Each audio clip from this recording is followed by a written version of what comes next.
तो दोस्तों आज की कहानी जो एक्सप्लेन करने जा रहे हैं उसका नाम है रिवेंज। कहानी शुरू होती है एक बीहड़ इलाके से जिसके ऊपर हम एक चॉपर को उतरते हुए देखते हैं जो जाके एक पेंट हाउस पर लैंड करता है और यहाँ हमारी मुलाकात रिचर्ड और जेनिफर से होती है। ये दोनों यहाँ हंटिंग एंजॉय करने आए हैं। अब ये सीन देखकर आप समझ गए होंगे कि रिचर्ड बेहद ही अमीर इंसान है और यही वजह है कि जेनिफर उसके साथ यहाँ आई हुई है क्योंकि उसे सिर्फ पैसों से मतलब है, ना कि उससे। अब दोनों घर में घुसते हुए इंटीमेट होना शुरू हो जाते हैं और कुछ देर बाद रिचर्ड के पास एक लेडी का कॉल आता है जो कि उसकी वाइफ। अब ये बात जेनिफर को शुरुआत से ही पता होती है, पर पैसों का चक्कर बाबू भैया, पैसों का चक्कर। नेक्स्ट डे हम जेनिफर को देखते हैं जो आराम से ट्रिप को एंजॉय कर रही होती है कि तभी उसके सामने दो आदमी आकर खड़े हो जाते हैं जो कि इस कहानी के दूसरे और तीसरे अहम किरदार होने वाले हैं। इनके नाम होते हैं जॉन और स्टीव। वो दोनों असल में रिचर्ड के दोस्त थे जो उसे यहाँ मिलने आए थे, पर उसमें से स्टीव जेनिफर को देखते ही उसके पीछे पागल हो जाता है, ये जानते हुए कि वो उसके दोस्त की गर्लफ्रेंड है। अब सीन शिफ्ट होता है रात में जहाँ पे सभी लोग एंजॉय कर रहे होते हैं और उसके दोस्त रिचर्ड को यहाँ की फेमस चीज गिफ्ट करते हैं। लेकिन इसी बीच वहां जेनिफर भी आ जाती है जो रिचर्ड को अपने साथ डांस करने को कहती है, पर वो कहता है कि मैं थक चुका हूँ। पर जेनिफर नहीं मानती है और उससे अपने साथ डांस करने को कहती रहती है, तो वो उसे स्टीव के साथ डांस करने को कह देता है और वो भी कर लेती है क्योंकि ये एक नॉर्मल सा डांस था। लेकिन यहाँ स्टीव को लगने लगता है कि जैसे वो उसे पसंद करता है, क्या पता वो भी उसे पसंद करती है, इसलिए वो उसके साथ बेधड़क होकर डांस कर रही है। अब कुछ देर बाद सभी लोग नशे में हो जाते हैं और सो जाते हैं। और अगले दिन जब सुबह होती है तो हमें पता चलता है कि रिचर्ड कहीं बाहर गया हुआ है और इसी का फायदा स्टीव उठाता है। वो जेनिफर के लिए ब्रेकफास्ट बनाता है जो कि उसे पसंद भी आता है। अब वो दोनों बहुत देर तक बातें करते हैं, पर एक समय पे जेनिफर को समझ आ जाता है कि स्टीव का मोटिव कुछ और है, इसलिए उसे साफ साफ बोल देती है कि जैसे तुम समझ रहे हो वैसा कुछ भी नहीं है। और ये बोलकर वो रूम में चली जाती है, लेकिन स्टीव यहाँ पर रुकने वाला नहीं था। उसके मन में तो कुछ और ही चल रहा होता है। वो उसके पीछे पीछे उसके रूम तक चला जाता है और चुपके से उसे देखने लगता है। और जब वो ऐसा करते हुए पकड़ा जाता है तो उल्टा वहां से जाने के बजाय वो जाकर जेनिफर के साथ बैठ जाता है और कहता है कि हमें एक दूसरे को जानना चाहिए, हम एक अच्छे दोस्त बन सकते हैं। तो जेनिफर कहती है कि हाँ क्यों नहीं। तो वो पूछता है कि तुम्हें कैसे लड़के पसंद है। तो जेनिफर बताती है कि मुझे रिच और टॉल टाइप के लड़के पसंद है, तुम मेरे टाइप के नहीं हो। तो वो कहता है कि पर कल तो तुम मेरे साथ चिपक कर डांस कर रही थी, अब क्या हुआ। तो जेनिफर कहती है कि मैं नशे में थी, मुझे होश नहीं था, जैसे तुम समझ रहे हो वैसा नहीं है। ये बोल के वो जाने लगती है, पर स्टीव उसे पकड़ लेता है और उसके साथ बदतमीजी करने लगता है। अब इसी दौरान वहां जॉन आकर उन्हें ऐसा करते हुए देख लेता है, तो स्टीव बोलता है कि तुम्हें दिखाई नहीं दे रहा, हम लोग बिजी हैं, जाओ यहाँ से। तो वो चला जाता है, लेकिन जेनिफर की आंखों में आंसू थे। वो चाह रही थी कि जॉन शायद उसे ऐसा करने से रोकेगा, लेकिन वो तो बाहर चला जाता है और उसके बाहर आते ही जेनिफर चीखने लगती है, चिल्लाने लगती है। और ये सुनकर वो जानबूझकर टीवी ऑन कर देता है और उसकी वॉल्यूम बढ़ा देता है ताकि उसकी आवाज बाहर तक ना पाए। अब इसी तरह से समय बीत जाता है और रिचर्ड भी वापस आ चुका था। तो स्टीव उससे कहता है कि जेनिफर के साथ मेरी कुछ प्रॉब्लम हो गई है। तो उसे सब कुछ सच सच बता देता है, पर रिचर्ड कुछ ज्यादा रिएक्ट नहीं करता, जैसे लग रहा था कि ये सब उसके लिए आम सी बात हो। अब वो जेनिफर के रूम में जाता है जहाँ पर वो पूरी तरह से सदमे में थी, उसकी बॉडी पे चोट के निशान थे। अब ये सब देखकर रिचर्ड उसे कहता है कि तुम घबराओ मत, जो हो गया सो हो गया, अब सब भूल जाओ। वो कहती है कि तुम्हारे दोस्त ने मेरे साथ क्या किया तुम्हें पता भी है। जिसके बाद वो बाहर जाता और स्टीव को बहुत सुनाता है और फिर अंदर आकर उससे कहता है कि तुम आराम करो। लेकिन जेनिफर को अब घर जाना था। वो कहती है कि जितनी जल्दी हो सके चॉपर मंगवाओ, मुझे घर जाना है। पर रिचर्ड तो यहाँ पर हंटिंग कंपटीशन के लिए आया था और जब तक वो पूरा नहीं हो जाता वो नहीं जाने वाला था। वो जेनिफर को मनाने के लिए एक ब्लैंक चेक भी देता है ताकि वो कुछ पैसे लेकर मान जाए, लेकिन वो नहीं मानती और आखिर में कह डालती है, अगर तुमने चॉपर नहीं बुलाया तो मैं तुम्हारी वाइफ को सब कुछ बता दूंगी। अब अपनी वाइफ की बात सुनकर रिचर्ड का गुस्सा ट्रिगर हो जाता और उसे जोरदार थप्पड़ मारता और कहता है कि अगर तुमने मेरी वाइफ का नाम लिया तो अच्छा नहीं होगा, मैंने बोला ना कुछ दिन रुको। अब ये बोलकर वो उसके रूम से चला जाता और तभी जेनिफर मौका देखकर वहां से भागने लगती है, लेकिन रिचर्ड उसे भागते हुए देख लेता और उसका पीछा करने लगता है।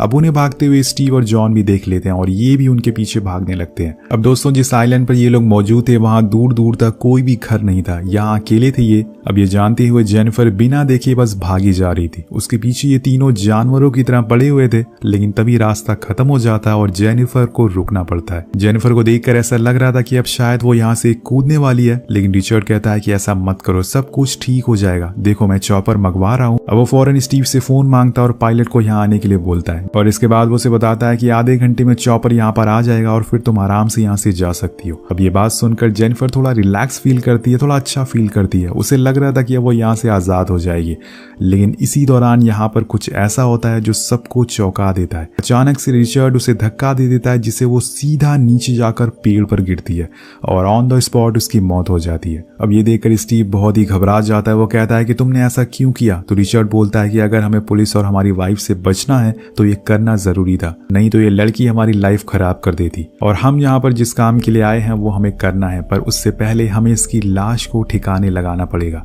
तो घर चलते हैं, गाड़ी लेकर आते हैं और उसके बाद क्या करना है फिर सोचेंगे। अब घर पहुंचकर रिचर्ड सबसे पहले उसके सारे कपड़े और चीजें जला देता है ताकि कोई भी सबूत ना रहे। इसके बाद हम स्टीव को देखते हैं जो आकर रिचर्ड से माफी मांगता है कि जो कुछ भी उसने किया जेनिफर के साथ। लेकिन रिचर्ड कहता है कि कौन जेनिफर? मैं कोई जेनिफर को नहीं जानता और तुम भी उसे नहीं जानते। वहीं दूसरी तरफ अब जेनिफर की लाश सड़ना शुरू हो जाती है और उसकी पूरी बॉडी पे चींटियां पड़ गई थी और खून तो बेहिसाब ही बह चुका था। लेकिन तभी कुछ हलचल होती है और उसके अंदर एक बार फिर से जान आ जाती है। शायद ये करिश्मा ही कह सकते हैं। वो अपना हाथ हिला पा रही थी और उसके थोड़ी दूर पर उसका ही लाइटर पड़ा हुआ था। उस लाइटर से पेड़ में आग लगा देती है जिससे वो धीरे धीरे जल जाता है और कुछ देर बाद वो जमीन पर गिर जाती है। चौंकाने वाली बात ये थी कि वो अभी भी जिंदा है। ऊपर वाले ने उसमें फिर से जान डाल दी थी क्योंकि उसके साथ अन्याय हुआ था, पर यहाँ उसकी हालत बहुत ही ज्यादा खराब होती है। उसका आधा खून बह चुका था। पर इसी बीच उसे कुछ गाड़ियों की आवाज सुनाई देती है। दरअसल रिचर्ड और उसके दोस्त अब उसकी लाश को ठिकाने के लिए आ रहे थे और उसकी आवाज जेनिफर सुन लेती है तो वो बड़ी ही मुश्किल से एक चट्टान के नीचे जाकर छुप जाती है ताकि वो दिख ना सके। कुछ देर बाद वो तीनों जब ऊपर पहुंचते हैं तो उन्हें जेनिफर की लाश नहीं दिखती, जिससे देखकर सबकी फट के चार हो जाती है कि कहीं पुलिस तो उसे नहीं ले गई। सबसे ज्यादा तो स्टीव डरा हुआ था। वो कहता है कि लगता है कि कोई उसे बचा कर ले गया। वो रिचर्ड से कहता है कि हमें उसे ढूंढकर हॉस्पिटल में एडमिट करा देना चाहिए, फिर हम बोल देंगे कि ये एक एक्सीडेंट था। दोस्तों यहाँ पर स्टीव बहुत ही फट्टू किस्म का इंसान था, पर रिचर्ड उसे धमकी देता है कि ऐसा किया तो हम तीनों फंस जाएंगे, इसलिए जितनी जल्दी हो सके हमें उसकी लाश को ढूंढना होगा। अब वो तीनों नीचे पहुंच जाते हैं लेकिन यहाँ अब अंधेरा हो चुका था। वो चारों तरफ नजर घुमाते हैं। उन्हें वहां जेनिफर तो नहीं दिखती, पर खून के कई निशान जरूर दिख जाते हैं जो कि एक दिशा की तरफ जा रहे थे। अब तीनों उसके पीछे पीछे जाने लगते हैं तो उन्हें कुछ ही दूरी पर एक नदी मिलती है जहाँ पे एक निशान रुक जाते हैं, यानी कि यहीं से जेनिफर को कहीं ले जाया गया है। यहाँ रिचर्ड सेम वही गलती करता है जो हर मूवी में होती है। वो कहता है कि हमें अलग होना चाहिए जिससे हम उसे जल्दी ढूंढ पाएंगे। अब सारे लोग अपनी अपनी गाड़ियां लेके उसे ढूंढना शुरू कर देते हैं। वहीं हम जेनिफर की हल्की सी झलक देख पाते हैं जिससे ये साबित हो जाता है कि उसे कोई लेके नहीं बल्कि वो खुद वहां से उठकर गई है। लेकिन ये कैसे पॉसिबल हो सकता है कि कोई मर के भी जिंदा हो जाए। सीन शिफ्ट होता है जॉन पे जो गाड़ी रोककर नदी के किनारे सूसू कर रहा था कि तभी उसके पीछे मौत बनकर जेनिफर खड़ी थी अपने बदले के इंतजार में, क्योंकि इसे टीवी तेज साउंड पर सुनने का बहुत ही शौक था और अब जेनिफर इसका शो बनाएगी। वो थोड़ी देर रुकती है जिसके बाद वो तुरंत उसके पास रखी बंदूक को उसके ऊपर ही तान देती है। अब ये देखकर वो घबरा जाता है। वो अपने दोस्तों को आवाज भी लगाता है पर वो उनसे काफी दूर होते हैं। अब यहाँ जेनिफर समय बर्बाद नहीं करती, वो सीधा उस पर शूट कर देती है, पर उसकी किस्मत खराब थी। वो गन लोड नहीं होती और जब तक वो लोड करती है जॉन उस पर हावी हो जाता है, जिसके बाद वो अपने दोस्तों को मैसेज भी कर देता है कि मैंने उसे पकड़ लिया। लेकिन यहाँ जेनिफर इतनी जल्दी हार मानने वालों में से नहीं था। वो उससे फाइट बैक करना शुरू हो जाती है और एक समय पे तो मारी भी जाती है क्योंकि जॉन ने उसे काफी समय तक पानी के अंदर दबा कर रखा हुआ था। लेकिन तभी उसे जॉन का चाकू मिल जाता और वो सीधा उसकी आंख पे वार करती है। उसकी एक आंख फोड़ देती है जिससे वो पहले तो तड़पता है और फिर बाद में उसी नदी में गिरकर मारा जाता है। जब जॉन उसके साथ गलत कर रहा था तो इसने उसे देखकर भी अनदेखा कर दिया था और इसीलिए उसने इसकी आंखें छीन ली। पर वहीं दूसरी तरफ स्टीव मन ही मन खुश हो रहा था कि चलो जान बच गई, कम से कम जेनिफर को अपने सामने मार कर मैं तसल्ली ले लूंगा। लेकिन यहाँ उसे पता नहीं था कि जेनिफर अब उसके ही पीछे आ रही है और इसे कैसे मारेगी इसे जरा भी अंदाजा नहीं है। अब यहाँ जेनिफर को जॉन की बाइक मिल जाती है तो वो दूर यहाँ से चली जाती है ताकि आगे का प्लान बना सके। वो एक गुफा में जाकर थोड़ा सा आराम करने का सोचती है, लेकिन अभी भी उसके पेट में वो लकड़ी घुसी हुई थी जिस वजह से उसे बहुत ही दर्द होना शुरू हो जाता है और मुझे समझ नहीं आ रहा है कि ये लड़की अभी तक जिंदा कैसे है। वो कोशिश करती है कि उसे बाहर निकाल दे लेकिन ऐसा वो कर नहीं पाती। कुछ देर बाद वो जॉन की गाड़ी से उसका बैग लेके आती है जिसमें उसे एक बियर की बोतल मिलती है। कुछ खाने को भी मिल जाता है जिससे कि यहाँ पर उसकी भूख मिट जाती है और इसी दौरान उसके दिमाग में कुछ दिन पहले रिचर्ड की कही बात याद आती है जब उसने उसे एक ड्रग दिया था जिसका एक टुकड़ा उसने अपने गले की लॉकेट में डाल लिया था और अब वो समय आ गया कि वो उसे खाकर देखे कि आखिर वो ड्रग क्या करता है। तो वो उसे हाथों में ले लेती है और खा लेती है। पहले तो कुछ नहीं होता लेकिन कुछ देर बाद उसके कानों में अजीब सी आवाजें सुनाई देती है जैसे कोई उसके आसपास चीख रहा हो और वो फौरन बंदूक उठा लेती है पर वहां कोई भी नहीं होता है।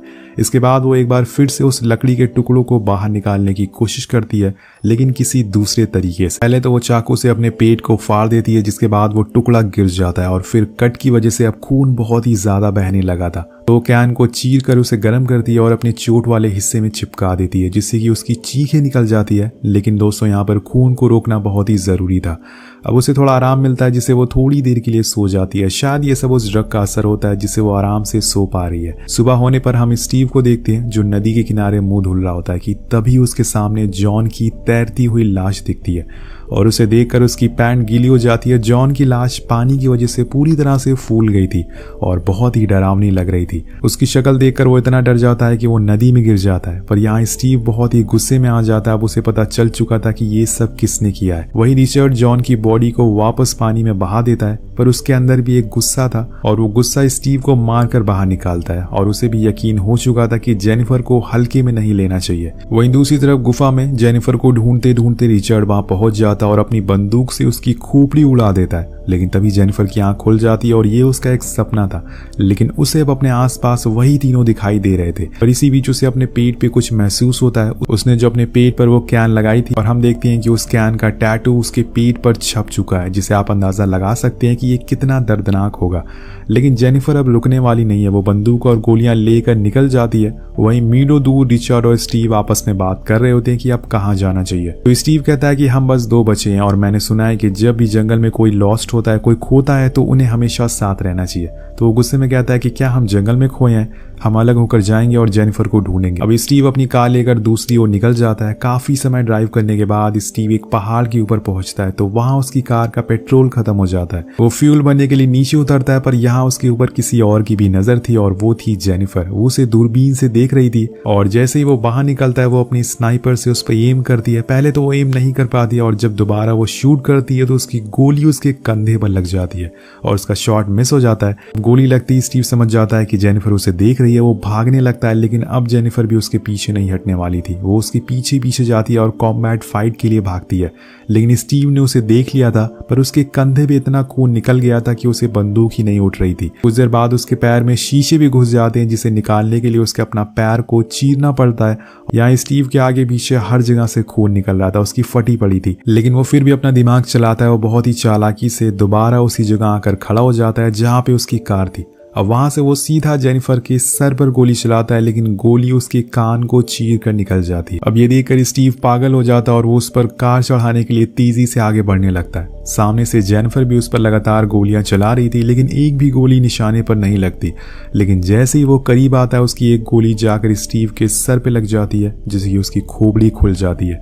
यहाँ स्टीव की हवस का दी एंड हो जाता है। अब जेनिफर उसकी कार लेकर निकल जाती है और अब बारी थी रिचर्ड की। सीन कट होता पहुंचता है रिचर्ड के पास, जो अब बहुत ही परेशान हो चुका था। उसे ना तो जेनिफर मिल रही थी और ना ही स्टीव उसके मैसेज का रिप्लाई दे रहा था। उसे इस बात का जरा भी अंदाजा नहीं था कि स्टीव के साथ क्या हुआ है, और इसी वजह से वो सीधा अपने पेंट हाउस वापस आ जाता है, क्योंकि अब वो यहाँ नहीं रहने वाला है। कुछ ही देर में चॉपर आ जाएगा और वहां से चला जाएगा। पर इससे पहले वो फ्रेश होने जाता है, लेकिन तभी अचानक से उसे कुछ आवाजें आती है, जैसे कोई उसके घर में घुस गया हो। अब ये कौन है वो आप समझ गए होंगे। वो बिना कपड़ों के ही बंदूक लेकर बाहर आ जाता है, और जब मौत सर पर हो तो कपड़े किसको याद होते हैं। वो पूरा घर के चारों तरफ उसे ढूंढने लगता है, लेकिन उसे कोई नहीं दिखता। जिसके बाद वो शांति से आकर बैठ जाता है, लेकिन उसका कोई पूल के पास वेट कर रहा था और वो हाथ में बंदूक लेकर, वो कोई और नहीं बल्कि जेनिफर थी। अब जेनिफर की ऐसी हालत देखकर उसे यकीन ही नहीं हो रहा था, लेकिन तभी वो गोली चला देती है और जाकर वो सीधा उसके पेट में लगती है, लेकिन वो फिर भी चलने लायक था। अब यहाँ से चीजिंग सीन होना शुरू हो जाता है। रिचर्ड भागना शुरू करता है। वो अपने बेडरूम में जाकर छुप जाता है और जेनिफर का इंतजार करने लगता है। अब जेनिफर बिल्कुल उसके निशाने पर आने वाली थी। वो जैसे ही आगे बढ़ती है, उसकी खोपड़ी उड़ जाती, लेकिन तभी उसे रिचर्ड का खून दिख जाता और वो समझ जाती है कि रिचर्ड यहीं खड़ा हुआ है। और अब यहाँ रिचर्ड का खून बहुत ही ज्यादा बह चुका था, जिसे रोकने के लिए वो बॉडी पर प्लास्टिक लपेट लेता और एक बार फिर से जेनिफर के पीछे लग जाता है। यहाँ कुछ ही पलों में दोनों आमने सामने होते हैं और खून के प्यासे। और इसी पल हम कुछ देर के लिए पूरे घर का व्यू देखते हैं, जहाँ पे हर कॉर्नर में बस खून ही लगा हुआ था। अब रिचर्ड उसे पकड़ लेता और दोनों में लड़ाई होना शुरू हो जाती है, लेकिन जेनिफर आखिर में बड़ी ही चालाकी से उसे गोली से उड़ा देती है और यहाँ रिचर्ड एक बुराई का अंत हो जाता। जिसके बाद वो वहां से बाहर आती है और उसने अपना बदला पूरा कर लिया था और तभी उसे चॉपर की आवाज सुनाई देती है और इसी के साथ ये कहानी ही खत्म हो जाती है। तो इस कहानी से हमें एक सीख जरूर मिलती है कि कुछ बुरा करने से पहले एक बार सोच जरूर लेना, चाहे कुछ भी, क्योंकि ऊपर वाला कभी कभी ऐसे करिश्मे करता है जो आप सोच भी नहीं सकते। इस कहानी को देखने के बाद आपके मन में एक सवाल जरूर आया होगा कि जैसे कि जेनिफर की मौत होने के बाद वो जिंदा कैसे हो गई। तो अगर इसका जवाब आपको पता है तो नीचे कमेंट करके जरूर बताइएगा। मिलते हैं आपसे अगली वीडियो में। Thank you so much watching.